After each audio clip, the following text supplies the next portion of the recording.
Welcome back to ನಮ್ದೊಂದು ಹೊಸ ವಿಡಿಯೋಕ್ಕೆ video ಒಳಗೆ ನಾವೇನು ಹೊಸದಾಗಿ ಹೇಳಕತ್ತೇವೆ ಅಂದ್ರೆ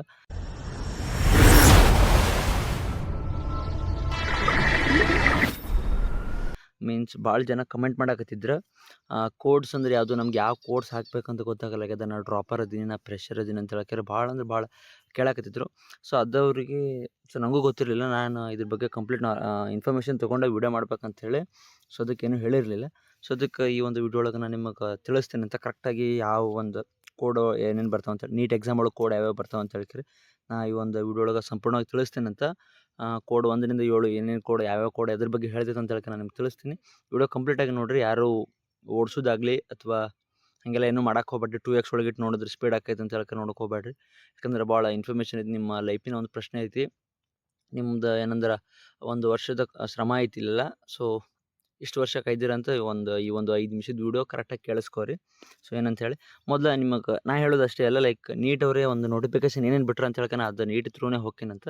ಸೊ ನೀವು ನೀಟ್ 2025 ಅಂತ ಸರ್ಚ್ ಮಾಡಿದಾಗ ನಿಮಗೆ NTA ಹೋಮ್ ಪೇಜ್ ಓಪನ್ ಆಕೈತಿ, ನ್ಯಾಷನಲ್ ಟೆಸ್ಟಿಂಗ್ ಏಜೆನ್ಸಿ ಅವ್ರದ್ದು.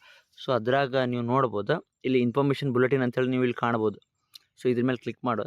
ಇದ್ರ ಮೇಲೆ ಕ್ಲಿಕ್ ಮಾಡಿದ್ಮೇಲೆ ಈ ಪೇಜ್ ಓಪನ್ ಆಕೈತಿ. ಸೊ ಈ ಪೇಜ್ ಓಪನ್ ಆದಮೇಲೆ ಲೈಕ್ ಇಲ್ಲಿ ವ್ಯೂ ಅಂತ ಹೇಳಿ ಐತಿ, ವ್ಯೂ 7 MB ಅಂತ ಹೇಳಿ ಐತಿ. ಸೊ ಅದು ನೀವು ಡೌನ್ಲೋಡ್ ಮಾಡ್ಕೋಬೇಕು. ಸೊ ಡೌನ್ಲೋಡ್ ಮಾಡ್ಕೊಂಡ್ಮೇಲೆ ಇದು ನಿಮ್ಮ ಒಂದು PDF ಬ್ರೌಸರ್ ಯಾವುದೋ ಒಂದಕ್ಕೆ ತೊಗೊಂಡು ಹೋಗುತ್ತೆ. ಸೊ ತೊಗೊಂಡು ಹೋದ್ಮೇಲೆ ನೀವು ಇಲ್ಲಿ ನೋಡ್ಬೋದು, ಇಲ್ಲಿ ಕೊಟ್ಟಿರ್ತಾನೆ ಇಲ್ಲೆಲ್ಲ ಕರೆಕ್ಟಾಗಿ ಏನೇನೈತಿ ಅಂತ ಹೇಳಿ ಪ್ರತಿಯೊಂದು ಅಪ್ಲಿಕೇಶನ್ ಹೆಂಗೆ ಅಪ್ಲೈ ಮಾಡ್ಬೇಕು ಅನ್ನೋದು ಅವ್ರು ಕೊಟ್ಟಾರೆ. ಸೊ ಅದನ್ನು ನೀವು ಕರೆಕ್ಟಾಗಿ ನೋಡ್ಕೋಬೇಕು. ಸೊ ಅದು ನೀವು ಕರೆಕ್ಟಾಗಿ ನೋಡ್ಕೊಂಡ್ರೆ ಅಂದ್ರೆ ನಿಮ್ಗೆ ಅರ್ಥ ಆಕೈತಿ. ಬಟ್ ಕೆಲವೊಬ್ಬರು ನೋಡಂಗಿಲ್ಲ. ಅದಕ್ಕೆ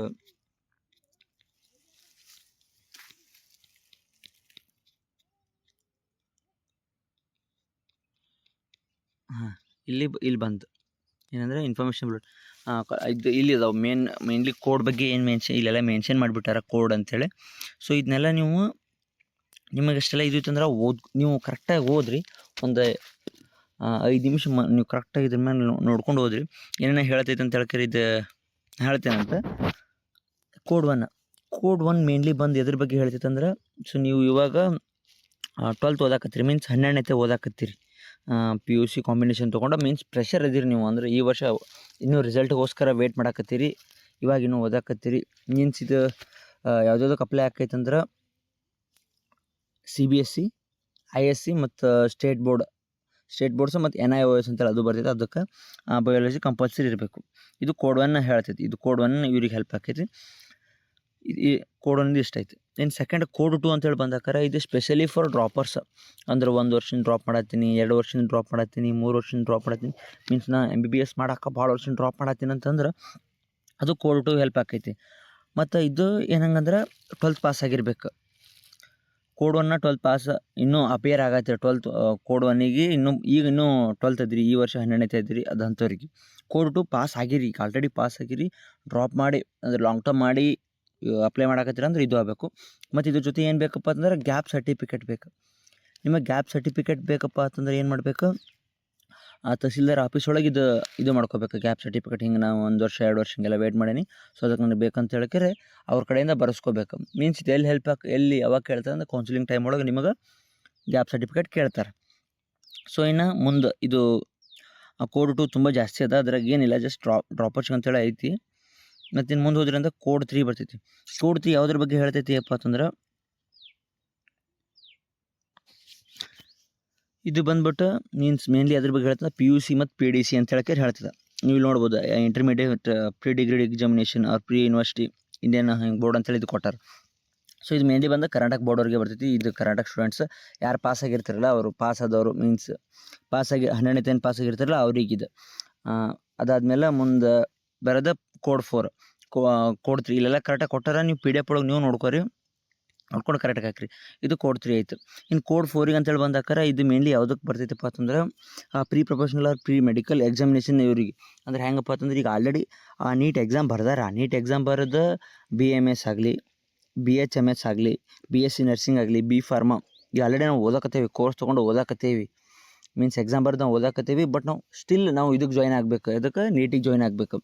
ಅದಕ್ಕೆ ನಾವು ಜಾಯ್ನ್ ಆಗೋಂಥವ್ರು ಅವ್ರು ಏನು ಮಾಡ್ಬೇಕಪ್ಪ ಅಂತಂದ್ರೆ ಕೋಡ್ 4 ಯೂಸ್ ಮಾಡ್ಕೋಬೇಕು. ಅಲ್ಲಿ ಕೋಡ್ 1 to 7 ಏನಿರ್ತೈತಲ್ಲ ಅದ್ರಾಗ ಕೋಡ್ 4 ಸೆಲೆಕ್ಟ್ ಮಾಡ್ಕೋಬೇಕು. ಯಾರು ಈ ಪ್ರೊಫೆಷ್ನಲ್ ಈಗ ಆಲ್ರೆಡಿ ಓದಾಕತ್ತಾರ ಇವರು ಮೆಡಿಕಲ್ ಎಕ್ಸಾಮಿನೇಷನ್ ಇದು ಅಂದ್ರೆ ಇದ್ರಾಗ ಓದಾಕತ್ತಾರ, ಡಿಗ್ರಿ ತೊಗೊಂಡು ಓದಾಕತ್ತಾರ ಅಂಥವ್ರು ಕೋಡ್ 4 ಯೂಸ್ ಮಾಡಬೇಕು. ಇನ್ನು ಕೋಡ್ 5 ಏನು ಹೇಳ್ತಂದ್ರೆ ಲೈಕ್ ನಾ ಈಗ ಆಲ್ರೆಡಿ ಒಂದು ಡ್ರಾಪು ತೊಗೊಂಡೇನಿ. ಡ್ರಾಪ್ ತೊಗೊಂಡು ಪ್ಲಸ್ ಒಂದು ಡಿಗ್ರಿ ಮಾಡೇನಿ, ಸೈಡಿಗೆ ಡಿಗ್ರಿ ಮಾಡೇನಿ, BSc ಡಿಗ್ರಿ ಮಾಡೇನಿ. ಅದು BSc ಡಿಗ್ರಿಗೆ ಆಲ್ರೆಡಿ ಬಂದು ಫಸ್ಟ್ ಇಯರ್ ಅದೀನಿ ಇಲ್ಲ ಸೆಕೆಂಡ್ ಇಯರ್ ಅದೀನಿ, 2 ವರ್ಷ ಒಳಗೆ 1 ವರ್ಷ ಅದೀನಿ. ಅದಕ್ಕೆ ನಂಗೆ ನಾ ಮತ್ತೆ ಬರಿಬೇಕು ಅಂತ ಹೇಳಂದ್ರೆ ಹಿಂಗೆ ಏನೇನು ಬೇಕಪ್ಪ ಅಂತಂದ್ರೆ ಕೋಡ್ 5 ಸೆಲೆಕ್ಟ್ ಮಾಡ್ಕೋಬೇಕು ನೀವು. ಕೋಡ್ 5 ಸೆಲೆಕ್ಟ್ ಮಾಡ್ಕೊಂಡು ಪಿ ಸಿ ಬಿ ಬೇಕೇ ಬೇಕು any condition. Means physics chemistry ಅಂತೂ ಇದ್ದೇ ಇರ್ತದೆ, ಬಯಾಲಜಿ ಅಂತೂ ಬೇಕೇ ಬೇಕು. ಇದಾದಮೇಲೆ ಪ್ಲಸ್ ಇಂಗ್ಲೀಷು ಇರಲೇಬೇಕು, ಇಂಗ್ಲೀಷ್ ಇದೊಂದು ಸಬ್ಜೆಕ್ಟ್ ಇರಬೇಕಂತ ಅವ್ರು ಹೇಳ್ತಾರೆ. ಮತ್ತು ಇನ್ನು ಬಂದುಬಿಟ್ಟು ಕೋಡ್ 6 ಏನು ಹೇಳ್ತೈತಪ್ಪ ಅಂತಂದ್ರೆ ಇವನ್ ನಾ ಈಗ BSc ಓದಾಕತ್ತೀನಿ, ನಾನು BSc ಕಂಪ್ಲೀಟ್ ಆಗ್ಬಿಟ್ಟೈತಿ. ಯಾಕಂದ್ರೆ 3 ವರ್ಷದ ಕೋರ್ಸ್ ಐತಿ, ನಾನು 3 ವರ್ಷದ ಕೋರ್ಸ್ ಮುಗಿಸೇನಿ. ಪ್ಲಸ್ ನನ್ನ ಸಬ್ಜೆಕ್ಟ್ ಯಾವ್ಯಾವ ಥರ ಅದಾವೆ ಅಂದ್ರೆ ಫಿಸಿಕ್ಸ್, ಕೆಮಿಸ್ಟ್ರಿ, ಬಯಾಲಜಿ ಈ ಥರ ಅದಾವೆ.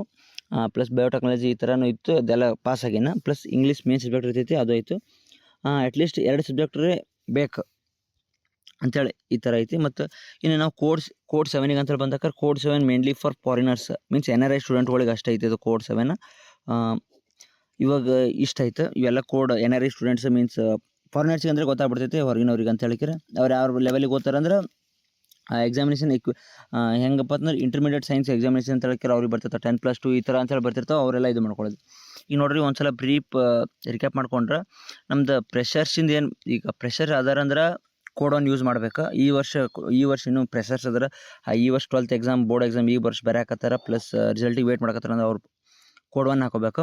ಕೋಡ್ 2 ಏನು ಹೇಳ್ತಂದ್ರೆ 12th ಪಾಸ್ ಆಗ್ಯಾರ ಡ್ರಾಪ್ ಮಾಡಕತ್ತಾರ 2-3 ವರ್ಷದಿಂದ ಅವ್ರು ಅಂದ್ರೆ ಅದು ಸ್ಟಡಿ ಡಿಗ್ರಿ ಮಾಡಿಲ್ಲ ಅಂದ್ರೆ ಕೋಡ್ 2 ಸೆಲೆಕ್ಟ್ ಮಾಡ್ಕೋರಿ. ಮತ್ತು ಗ್ಯಾಪ್ ಸರ್ಟಿಫಿಕೇಟ್ ಕೋಡ್ 1ಗೆ ಬಿಟ್ಟು ರಿಮೈನಿಂಗ್ ಎಲ್ಲದಕ್ಕೂ ಗ್ಯಾಪ್ ಸರ್ಟಿಫಿಕೇಟ್ ಬೇಕೇ ಬೇಕು. ಕೋಡ್ 3ಗೆ ಬೇಕಾಗಂಗಿಲ್ಲ, ಉಳಿದ ಎಲ್ಲದಕ್ಕೂ ಗ್ಯಾಪ್ ಸರ್ಟಿಫಿಕೇಟ್ ಬೇಕೇ ಬೇಕು, ಅದು ಮ್ಯಾಂಡೇಟರಿ ಐತಿ. ಮತ್ತು ಕೋಡ್ 3 ಏನು ಹೇಳ್ತೈತೆ ಅಂದ್ರೆ state board especially Karnataka board ಅವರಿಗೆ PUC ಪ್ರೀ ಯೂನಿವರ್ಸಿಟಿ ಬೋರ್ಡ್ ಅಂತೇಳಿ ಬರ್ತಿರ್ತಾವೆ. ನಮ್ಮ ಕರ್ನಾಟಕ ಮತ್ತು ಆಂಧ್ರ ಪ್ರದೇಶ ಒಳಗೆ ಅಷ್ಟೇ ಸಿಗ್ತಿರ್ತಾವೆ ಇವು. ಯಾಕಂದ್ರೆ PDC ಈ ಥರ ಅಂತೇಳಿ ಯೂನಿವರ್ಸಿಟಿ ಕಾಲೇಜಸ್ ಅಂತೇಳಿ ಹಿಂಗೆ ಬರ್ತಿರ್ತಾವೆ. ಮತ್ತಿನ್ನು ಡಿಗ್ರಿ ಯೂನಿವರ್ಸಿಟಿ ಅಂತೇಳಿ ಪ್ರೀ ಡಿಗ್ರಿ ಎಕ್ಸಾಮಿನೇಷನ್ ಅಂತ ಹೇಳಿದ್ರೆ ಕೋಡ್ 3 ಅವ್ರಿಗೆ ಬರ್ತಿರ್ತದೆ. ಇನ್ನು ಅದನ್ನು ಬಿಟ್ಟು ಕೋಡ್ 4 ಅಂತೇಳಿ ಬಂದಾಗ ಲೈಕ್ ನೀವು ನೋಡ್ಬೋದು ಇಲ್ಲಿ ಪ್ರೊಫೆಷ್ನಲ್ ಡಿಗ್ರಿಗೆ ಆಲ್ರೆಡಿ BMS, BHMS ಮತ್ತು BSc ನರ್ಸಿಂಗ್, B.Pharma ಇವರೆಲ್ಲ ಮಾಡಕತ್ತಾರೆ, ಡಿಗ್ರಿ ಮಾಡಕ್ಕೆ ಓದಕತ್ತೇವ್ರಿ ನಾವು. ಅಂದರೂ ನಮಗೆ ನೀಟ್ ಬೇಕು, MBBS ಮಾಡ್ಬೇಕನ್ನೋರು ಲೈಕ್ ಏನಂದ್ರೆ ಕೋಡ್ 4 ಸೆಲೆಕ್ಟ್ ಮಾಡ್ಕೊರಿ. ಇಲ್ಲ ನಮಗೆ ಕೋಡ್ 5 ಮುಂದಿನ ಕೋಡ್ 5 ಇಲ್ಲ ಕೋಡ್ 5 ಎದಕ್ಕಪ್ಪ ಅಂದ್ರೆ ಇಲ್ಲ ನಾ ಅದು ಪ್ರೊಫೆಷ್ನಲ್ ಡಿಗ್ರಿ ಮಾಡತ್ತಿಲ್ಲ, BSc ಮಾಡಕತ್ತೀನಿ, ನಾ ಫಸ್ಟ್ ಇಯರ್ ಅದೀನಿ, ಸೆಕೆಂಡ್ ಇಯರ್ ಅದೀನಿ, ಈ ಥರ ಇದ್ದೀನಿ ಅನ್ನೋರು ಕೋಡ್ 5 ಸೆಲೆಕ್ಟ್ ಮಾಡ್ಕೊರಿ. ಇಲ್ಲಾಂದ್ರೆ BSc ನಂದು ಪಾಸ್ ಆಗೈತಿ, ಇಲ್ರಿ ನಂದು BSc ಪಾಸ್ ಆಗೈತಿ, ಪ್ಲಸ್ PCB ಪ್ಲಸ್ ಕಾಂಬಿನೇಷನ್ ಒಳಗೆ ಇಂಗ್ಲೀಷ್ ಸಬ್ಜೆಕ್ಟ್ ಐತಿ ಮೇನ್ ಸಬ್ಜೆಕ್ಟ್ ನಂದು, ಹಿಂಗಿದ್ದಾಗ ಕೋಡ್ 6 ಸೆಲೆಕ್ಟ್ ಮಾಡ್ಕೊರಿ. ಇಲ್ಲ ನಂದು ಕೋಡ್ 7 ಮೀನ್ಸ್ ನಾ ಫಾರಿನಿಂದ ಇದೀನಿ, ನಾನು ಇಂಡಿಯಾಯಿಂದಲ್ಲ, ನಾ ಫಾರಿನ್ ಒಳಗೆ ನಾನು ಎಜುಕೇಷನ್ ಮುಗಿದಿದೆ ಅಂತ ಹೇಳ್ತಾರೆ ಇದು ಮಾಡಿದ್ರೆ so you should take code 7. ಇಷ್ಟೊಂದು ಈ ಒಂದು ವಿಡಿಯೋ ಹೇಳ್ತೈತಿ. ವಿಡಿಯೋ ಅಂತಲ್ಲ ಮೀನ್ಸ್ ಈ ಒಂದು PDF ಹೇಳ್ತೈತಿ. ನೀವು PDF ನೀವು ಕರೆಕ್ಟಾಗಿ ಓದ್ಕೋರಿ, ಒಂದ್ಸಲ ಕರೆಕ್ಟಾಗಿ ಓದ್ಕೊಂಡು ನಿಮ್ಮ ಡಿಸಿಷನ್ ತೊಗೋರಿ. ಇನ್ನೂ ತಪ್ಪು ಹಾಕಿದ್ರಂದ್ರೂ ಎಡಿಟ್ ಮಾಡೋಕೆ ಆಪ್ಷನ್ ಇರ್ತೈತಿ. ಕರೆಕ್ಟಾಗಿ ಒಂದ್ಸಲ ನೋಡಿ ಯಾವುದು ಅಂತ ಹೇಳ್ತಾರೆ ಕರೆಕ್ಟಾಗಿ ನೋಡಿ ಹಾಕೋರಿ. ವಿಡಿಯೋ ಹಿಂಗೆ ಇಷ್ಟ ಆಗಿದ್ರೆ ನಿಮ್ಮ ಎಲ್ಲ ದೋಸ್ತರಿಗೂ ಶೇರ್ ಮಾಡಿರಿ, ಲೈಕ್ ಮಾಡಿ. ಹಂಗೆ ನಿಮ್ಗೆ ಇನ್ನೂ ಏನಾದರೂ ಡೌಟ್ ಇದ್ರೆ ಕಮೆಂಟ್ ಮಾಡಿರಿ.